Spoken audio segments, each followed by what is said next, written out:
नमस्कार बच्चों, कक्षा 10वीं हिंदी विषय कोर्स ए। बच्चों आज हम रस पढ़ेंगे। जो रस है बोर्ड की परीक्षाओं में 4 अंकों के आते हैं। अब सुनिए, देखिए रस क्या है। रस जो है साहित्य में रस का अर्थ है आनंद। काव्य रचना के आवश्यक अवयवों छंद और अलंकार की तरह रस भी आवश्यक है। यह काव्य की आत्मा है। रसों को जो है काव्य की आत्मा कहा गया है। और इसके जो स्थायी भाव जब विभाव, अनुभाव तथा संचारी भावों से परिपक्व होकर सहृदय मतलब में देखने, सुनने या पढ़ने के हृदय को तरंगित करते हैं, तब वे रस कहलाते हैं। अब देखिए रस के 4 अंग हैं: स्थायी भाव, विभाव, अनुभाव और संचारी भाव। यह चारों मिलकर रस की उत्पत्ति करते हैं। अब देखिए बच्चों, पहला है स्थायी भाव। अब स्थायी भाव में चर्चा करते हैं जो भाव हमारे हृदय में बीज रूप में छिपे होते हैं, ठीक है ना, परंतु किसी व्यक्ति, स्थान या समय देखकर प्रकट हो जाते हैं, वे स्थायी भाव कहलाते हैं। जैसे हमारे स्थायी भाव कौन कौन से हैं? रति में प्रेम, हंसी से शोक, दुख, क्रोध जो गुस्सा आना है, उत्साह, जोश, भय, घृणा आदि, ये सारे क्या है? स्थायी भाव है। अब देखते हैं ये निम्न जो स्थायी भाव है उनसे कौन सा रस बनता है। जैसे रति तो उससे बनता है श्रृंगार रस।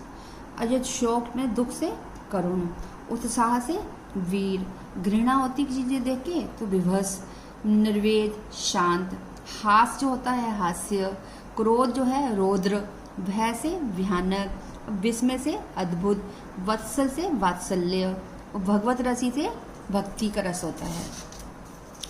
आज चलो हम दूसरा बिंदु करते हैं विभाव। विभाव क्या है?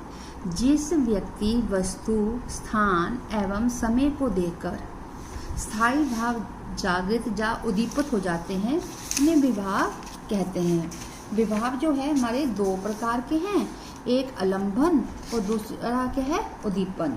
एक है अलंबन और दूसरा है उद्दीपन। अलंबन क्या है? जिसको देखकर कोई स्थायी भाव जागृत हो, जिसको देखकर कोई स्थायी भाव जागृत हो। फिर देखिए इसमें क्या है?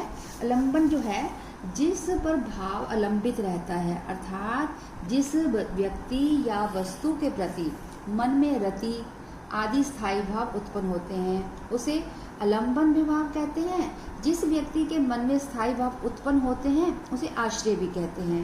जैसे रंग बिरंगी बेमेल पोशाक पहने, विचित्र सी शक्ल बनाए, वैसी ही टोपी धारण किए, कुछ अजीब सी हरकतें करते, किसी जोकर को देखकर हंसी आना स्वाभाविक ही है, ठीक है ना। और यह जो उद्दीपन है, उद्दीपन क्या है? जिससे जागा हुआ भाव तीव्र हो। ये जो अलंबन द्वारा जागृत भावों को उद्दीप्त करते हैं, उन्हें उद्दीपन भाव कहा जाता है। अब देखिए उपयुक्त उदाहरण में जोकर की अजीब सी हरकतें, उसकी हास्यपूर्ण बातें, उसकी विचित्र पोशाकें उद्दीपन विभाव है। इसी प्रकार भय स्थायी भाव को उद्दीपित करने के लिए सिंह का गर्जन, उसका खुला मुंह, जंगल की भयानकता, गहरता, अंधेरा आदि भी ये उद्दीपन विभाव है। अब तीसरा जो है हमारा अनुभाव। अनुभाव क्या है? देखिए जिस व्यक्ति के स्थायी भाव जागृत हुआ है उसकी जो चेष्टा है अनुभाव कहलाती हैं। जैसे देखिए जोकर को देखकर चकित होना, हंसना, ताली बजाना आदि जो है ये अनुभाव है। इसके अलावा शेर देखकर भयभीत होकर हक्का बक्का होना, रोंगटे खड़े हो जाना, कांपना, पसीने से तरबतर होना भी ये अनुभाव है। अब एक बात और ध्यान दीजिए, जैसे कि भौतिक परिस्थितियां, सर्दी, गर्मी, बरसात आदि के कारण ये चेष्टाएं आदि दिखती हैं, तो उन्हें अनुभाव नहीं कहा जा सकता। जैसे जाड़े के मारे कांपना, गर्मी के पसीने पसीने होना, वर्षा में भीगकर दांत पिटाना, ये रस नहीं हो सकता, ठीक है ना, अनुभाव नहीं हो सकता। अब चौथा देखिए संचारी भाव। संचारी भाव क्या है? देखिए मन में संचरण करने वाले भावों को संचारी भाव कहते हैं। स्थायी भावों के साथ साथ बीच बीच में जो मनोभाव प्रकट होते हैं उन्हें संचारी भाव कहते हैं। ये मनोविकार पानी के बुलबुलों की भांति बनते और बिगड़ते हैं, ठीक है ना। इसके विपरीत स्थायी भाव अंत तक बने रहते हैं।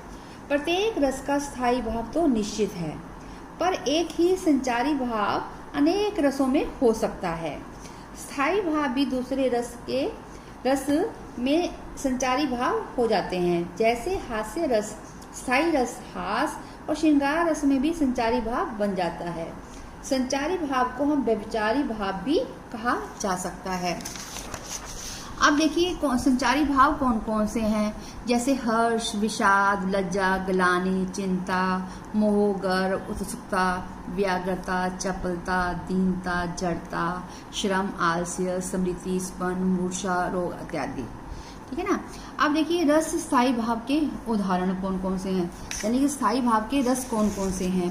वैसे मुख्य रस तो हमारे 9 ही है, ठीक है ना। जो भक्ति और वात्सल्य रस है वो श्रृंगार का ही एक पार्ट है। अब देखिए रस के अंत है, पहला है श्रृंगार रस, हास्य रस, करुण रस, रौद्र रस, वीर रस, भयानक रस, विभत्स रस, अद्भुत रस, शांत रस, वात्सल्य रस और भक्ति रस। हाँ बच्चों, अगला जो हम रसों के बारे में जो चर्चा करेंगे वो अगली वीडियो में करेंगे। धन्यवाद।